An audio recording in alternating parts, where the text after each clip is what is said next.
গ্রিনল্যান্ডের বিরল খনিজ নিয়ে সম্ভাব্য সমঝোতার কথা জানিয়েছেন মার্কিন প্রেসিডেন্ট ডোনাল্ড ট্রাম্প। চুক্তি হলে গ্রিনল্যান্ডের বিরল খনিজের ওপর যুক্তরাষ্ট্রের অধিকার প্রতিষ্ঠিত হবে বলে জানান তিনি। এর পরপরই আবারও আলোচনায় আসে বৈশ্বিক বিরল খনিজের নিয়ন্ত্রণ প্রশ্ন। পরিবেশবান্ধব জ্বালানি, কৃত্রিম বুদ্ধিমত্তা ও আধুনিক সামরিক প্রযুক্তিতে বিরল খনিজের ব্যবহার বাড়ছে। তবে এসব খনিজের উৎপাদন ও পরিশোধনের বড় অংশ এখনও চীনের নিয়ন্ত্রণে। ইন্টারন্যাশনাল এনার্জি এজেন্সির তথ্য অনুযায়ী বিশ্বের প্রায় ৯০% পরিশোধিত বিরল খনিজ এবং ৬০% খনির উৎপাদন নিয়ন্ত্রণ করে চীন।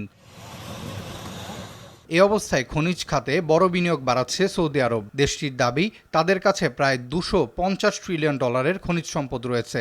S&P গ্লোবালের তথ্য বলছে ২০২১ থেকে ২০২৫ সালের মধ্যে সৌদি আরবের খনিজ অনুসন্ধান বাজেট বেড়েছে প্রায় ৫৯৫%। সৌদি আরবের রাষ্ট্রায়ত্ত খনি কোম্পানি আগামী দশকে $১১০ বিলিয়ন বিনিয়োগের ঘোষণা দিয়েছে। লক্ষ্য আন্তর্জাতিক অংশীদারত্ব গড়ে তোলা ও খনিজ প্রক্রিয়াজাতকরণ সক্ষমতা বাড়ানো।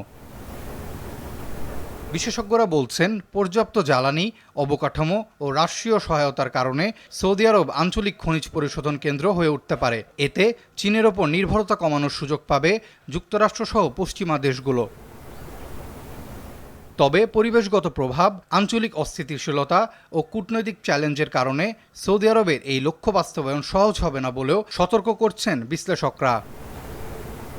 আরাফাত ইয়াসার, RTV।